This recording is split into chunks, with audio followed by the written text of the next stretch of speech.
Hello everyone, today I would like to talk about influence lines, what they are good for and how they can be constructed using the Müller-Breslau principle.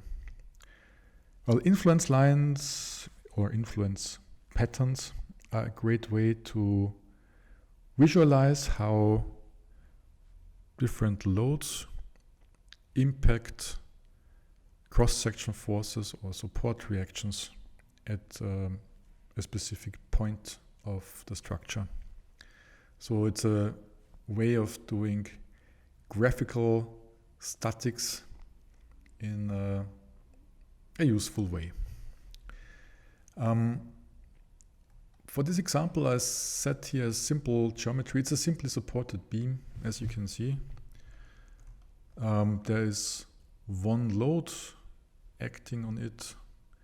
And for the construction of the influence line, I imposed here a rotation discontinuity on the beam using a beam load, a gap load. With this load, you can impose rotational or translational gaps at arbitrary points on a beam. And what the principle of Müller-Breslau now says is that the influence line of a cross-section force or a bending moment results from the displacement pattern that you get when you impose a unit rotation or displacement discontinuity at that position. Or in case of a support reaction, you have to impose a unit support displacement. And from this system one can see that depending on where I want to calculate the influence line looks now differently. And the influence of this load here on the bending moment here is now the dot product of the load vector times the displacement vector of the influence line. In this case here, the influence line gets displaced from the baseline upwards. So the work which this load here does is negative. And so also the contribution of this load to the bending moment here is negative. I set up here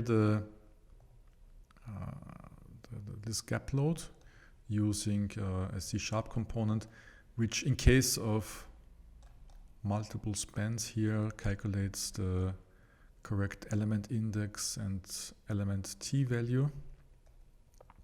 And in a similar way, I set up here the concentrated load so that it can be independently changed. And to prove that the principle of Müller-Breslau works, I put the gap load in the load case influence, which stands for influence line. And the actual load which acts on the structure is in load case load. So in order now to assess the influence of this load here on the bending moment at that point, I have to measure the displacement of the influence line at the position of my load. And the translation vector which results from the displacement multiplied with the load vector, dot product, gives me now the work which is done by this load on the displacements of the influence line. And this work here is the same as the bending moment here, which can be calculated using the Karamba beam forces component for load case load at the position of the discontinuity, and one sees that the two values correspond exactly. If I want to find out the influence line for the shear forces at that point, I have to impose now not the rotational gap but a translational gap, like this.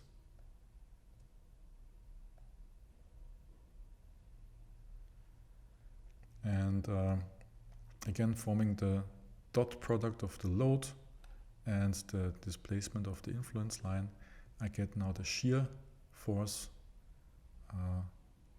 for this position. And again, since the load and the displacement are in opposite direction, I have negative sign. If they are in the same direction, like here, sign changes and gets positive.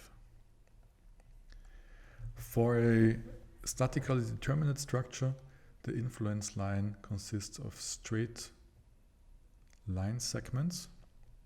In case of statically indeterminate systems, the influence lines get curved. So for example, if I block the rotation about this axis here, you see that the influence line for the bending moment starts to get curved. And in case of multiple spans, whole thing looks like this.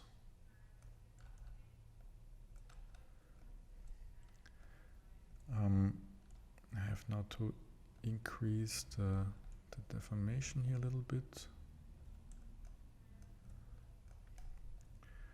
And this case here already shows one thing, namely if you have a uniformly distributed live load, for example, which may act on this beam, then the influence line for this position here tells you, for example, where to place the loads so that I get a maximum bending moment here, namely either in this and this span, or here and here, because this gives here a positive contribution to the bending moment. Here we have a negative contribution to the bending moment. And another thing is that the farther apart the position where I want to check the influence and the load, the smaller the impact. The same works also for more complicated structures, like for this grid of beams, where I chose a similar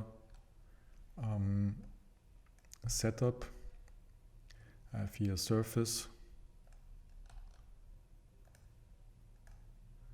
flat surface, where there is a position where I want to test the bending moment. Here another position where I place the load. And one sees already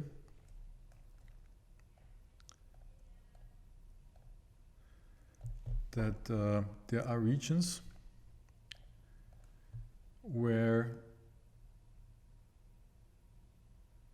the impact is larger on the bending moment here, and here we have regions where there's hardly any impact.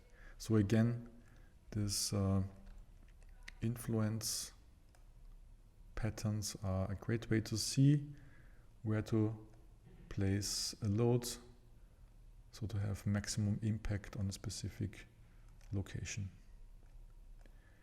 Thank you very much for your attention. Goodbye.